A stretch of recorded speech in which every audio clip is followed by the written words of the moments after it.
শ্রীমদ্ ভগবদ্গীতা যথাযথ একাদশ অধ্যায় বিশ্বরূপ দর্শন যোগ শ্লোক নাম্বার 41 থেকে 42। শ্লোক নাম্বার 41। সখেতি মত্বা প্রসভম যদুক্তম হে কৃষ্ণ হে যাদব হে সখেতি অজনতামহিমানম তবেদম ময়া প্রমোদ্যাৎ প্রণয়েন বাপি। শব্দার্থ সখা সখা ইতি এভাবে মত্তা মনে করি প্রসভ প্রবলভাবে ইয়ৎ যা কিছু উক্তম বলা হয়েছে হে কৃষ্ণ হে কৃষ্ণ হে যাদব হে যাদব হে সখে হে সখা ইতি এভাবেই অজানতা না জেনে মহিমানম মহিমা তব তোমার ইদম এই ময়া আমার দ্বারা প্রমাদাত অবজ্ঞতাবশত প্রণয়েন প্রণয় বসেতে বাপি অথবা। শ্লোক নাম্বার 42। यच्चाबहासार्थमेषात्कृतोषि বিহারশরিয়া শনে ভোজনেষু একোথ ব্যাপ্যচ্যুত তৎ সমক্ষম তৎ সমায়ে ত্বামহেম প্রয়েয়ম।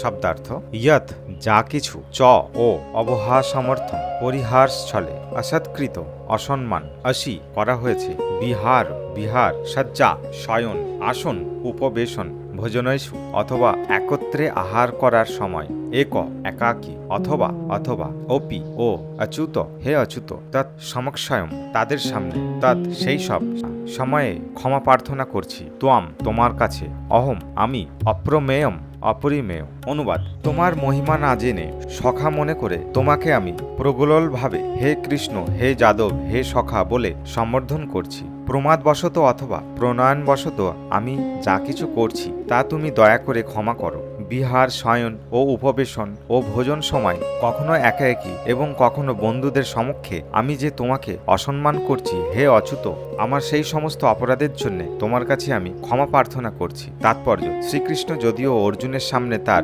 বিশ্বরূপ প্রকাশ করছেন তবুও ভগবান শ্রীকৃষ্ণের সঙ্গে তার বন্ধুত্বের কথা অর্জুনের মনে হয়ে যায় এবং বন্ধুত্বের বশবর্তী হয়ে তিনি যে ভগবানকে রীতিবিরুদ্ধে অঙ্গভঙ্গি প্রকাশ করে কত যে অসম্মান করেছেন সেই জন্য তিনি তার কাছে ক্ষমা চাইছেন। তিনি স্বীকার করছেন যে তিনি পূর্বে জানতেন না যে শ্রীকৃষ্ণ এই প্রকার বিশ্বরূপ ধারণ করতে সমর্থ, যদিও অন্তরঙ্গ বন্ধুরূপে তিনি সেই কথা পূর্বেই তাকে বলেছেন।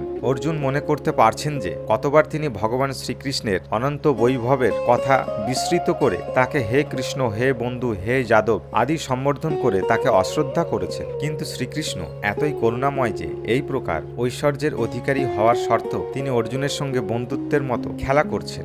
এমনভাবেই ভগবানের সঙ্গে তার ভক্তের অপ্রাকৃত প্রেমের বিনিময় হয়ে থাকে। ভগবান শ্রীকৃষ্ণের সঙ্গে জীবের যে সম্পর্ক তার নিত্য শাশ্বত তা কখনোই বিস্তৃত হয়ে যায় না। যেমন আমরা শ্রীকৃষ্ণের সঙ্গে অর্জুনের ব্যবহারের মাধ্যমে উপলব্ধি করতে পারি ভগবানের বিশ্বরূপের বৈভব দর্শন করার সত্ত্বেও অর্জুন ভগবানের সঙ্গে তার বন্ধুত্বের কথা ভুলে যাননি।